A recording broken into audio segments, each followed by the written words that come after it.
یہ نغمہ فصل گل و لالا کا نہیں پابند، بہار ہو کہ خزاں لا الہ الا اللہ۔ مسلمانوں کے مقدس ترین مقامات میں سے خانہ کعبہ سر فہرست ہے۔ ہر سال لاکھوں کروڑوں لوگ حج و عمرہ کی سعادت کے لیے خانہ کعبہ کا رخ کرتے ہیں۔ سعودی عربیہ کے شہر مکہ میں موجود خانہ کعبہ وہ جگہ ہے جس کی طرف منہ کر کے ہر مسلمان نماز ادا کرتا ہے۔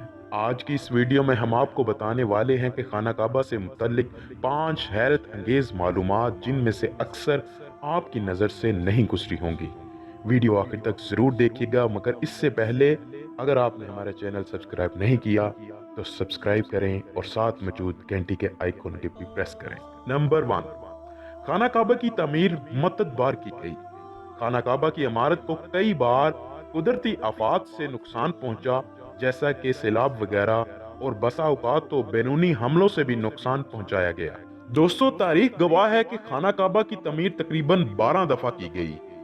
آج جو تعمیر ہم دیکھتے ہیں یہ 1996 میں کی گئی، اور اس میں جدید طرز کی ٹیکنالوجی استعمال کی گئی تاکہ قدرتی آفات سے عمارت کو محفوظ رکھا جا سکے۔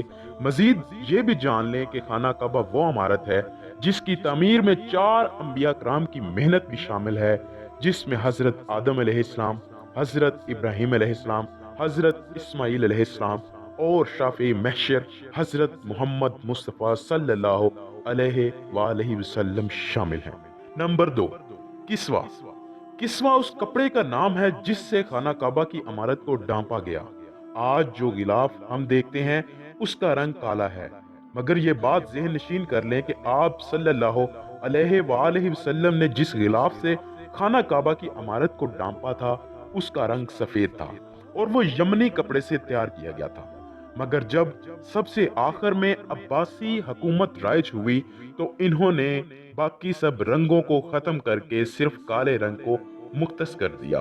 تب سے لے کر آج تک کسوہ کے لیے رنگ کالا ہی استعمال ہوتا ہے۔ نمبر 3، حضرت ابراہیم علیہ السلام نے جب کعبہ کی تعمیر فرمائی تو وہ ڈی شیپ میں تھا، جیسا کہ تصویر میں نظر آ رہا ہے۔ جب قریش کا دور حکومت آیا تو اس کو دوبارہ تعمیر کروایا گیا۔ مالی وسائل کم ہونے کی وجہ سے اس کو 4 کونوں میں تعمیر کر دیا گیا اور ایک حصہ چھوڑ دیا گیا جس کو اب حتیم کہتے ہیں۔ اس کے گرد چھوٹی دیوار کر دی گئی۔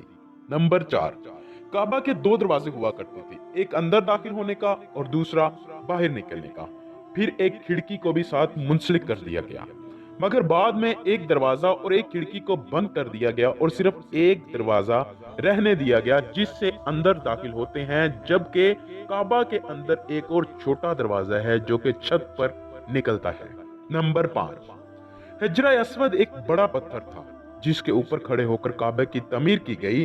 اب یہ پتھر ٹوٹ کر 8 حصوں میں تقسیم ہو چکا ہے، جس کے گرد سلور فریم آویزاں ہے۔ پتھر ٹوٹنے کی بڑی وجہ قدرتی آفات اور چوری بھی شامل ہے، جس کی تفصیل آئندہ کسی ویڈیو میں بتائی جائے گی۔ تو دوستو، امید کرتے ہیں آپ کو ہماری آج کی ویڈیو پسند آئی ہوگی، اور کمنٹ سیکشن میں اپنی رائے سے ہمیں ضرور آگاہ کیجیے گا۔ مزید معلوماتی ویڈیو دیکھنے کے لیے ہمارے چینل کو سبسکرائب کریں اور اپنے دوست کاشف کو اجازت دیں۔ اللہ حافظ۔